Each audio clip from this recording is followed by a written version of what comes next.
The air in the Lincoln Arts Center was thick with New York's musical elite. In a corner stood David Thompson, a 16-year-old blind boy from the projects, clutching his white cane, a guest thanks to his public school teacher.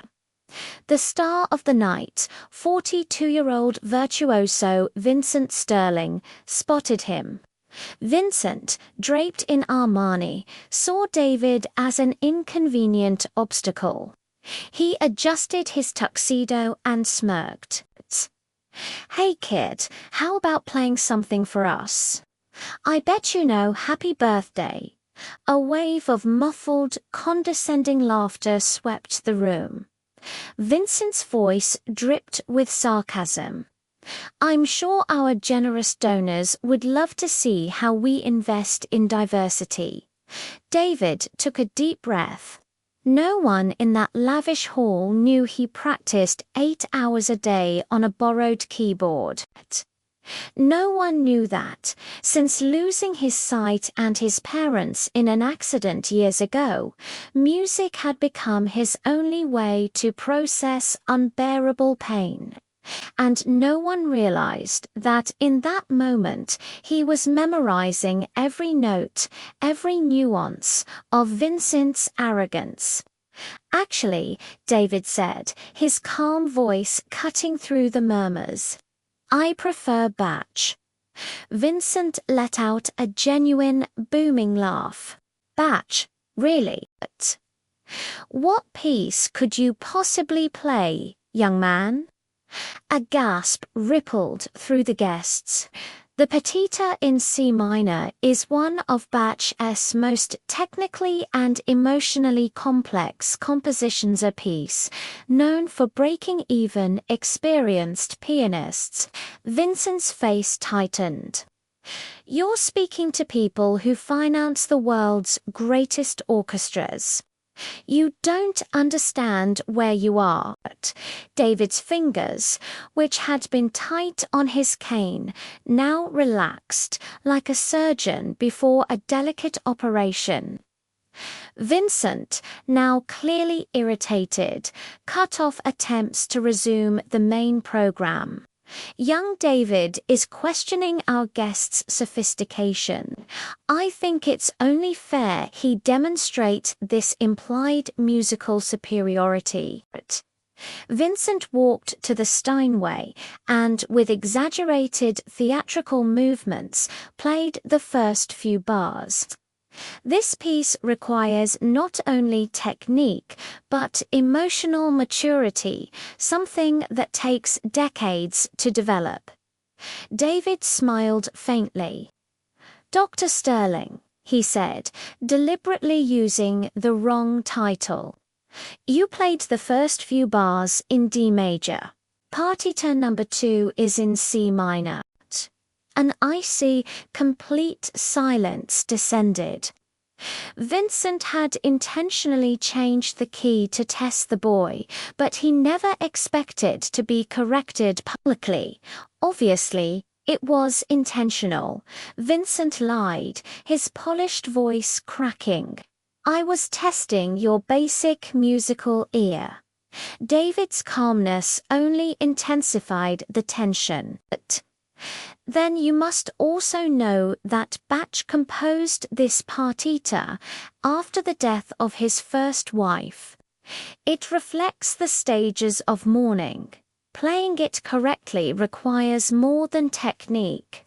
It requires having known real loss."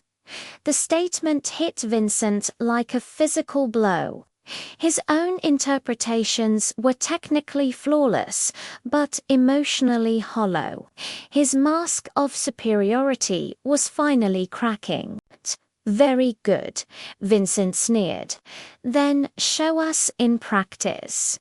David approached the piano, leaving his cane against the bench. He turned to the audience. "Before I begin, has anyone here ever lost everything they loved in a single moment and had to rebuild their soul note by note?" Vincent, desperate to reassert dominance, sat down and played the partita with his usual cold, perfect precision. David stood back, eyes closed, not just listening to the notes, but photographing the entire performance, every weakness. When Vincent finished, David approached the bench again. "The difference, Dr. Sterling, is not technical," David stated, his voice now ringing with authority. "You played the notes," Bach wrote.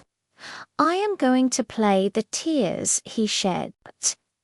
David's hands touched the keys. What came out was not just music, it was the same notes transformed by lived experience.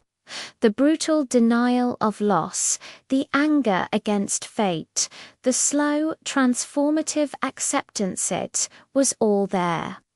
Vincent involuntarily recoiled. The boy's technique wasn't just flawless, it was superior.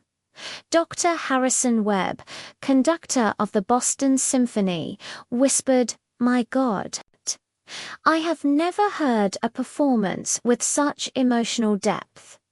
Margaret Rothschild, the foundation's principal patron, who had scoffed minutes earlier, now had tears streaming down her face. David wasn't playing for them, he was playing through them, connecting every person in the room to the universal experience of loss and rebirth. Vincent stood paralyzed, his reputation being systematically dismantled note by note. His arrogance, his technical perfection, everything he had built his career on was being exposed as empty by the raw genius of the kid he tried to crush. When David concluded, the silence was sacred. Then the hall erupted. It wasn't applause, it was a simultaneous recognition, apology, and celebration. People rose as if in the presence of something divine. Dr. Webb immediately approached Vincent. "Mr. Sterling, we have a lot to talk about regarding the future of your contract." 6 months later, David Thompson, at 17, walked the halls of the prestigious Juilliard School of Music as a full scholarship student. Vincent Sterling's contracts were cancelled. The video of his humiliation went viral, destroying his career. Years later, performing to a sold-out Carnegie Hall, David reflected, he told his aunt, "Vincent Sterling gave me the greatest gift of my life that night. He gave me an audience." The best revenge is not to destroy those who hurt you, but to build something greater than they could ever imagine. And David Thompson proved that true artistic excellence knows no color, social class, or limitation.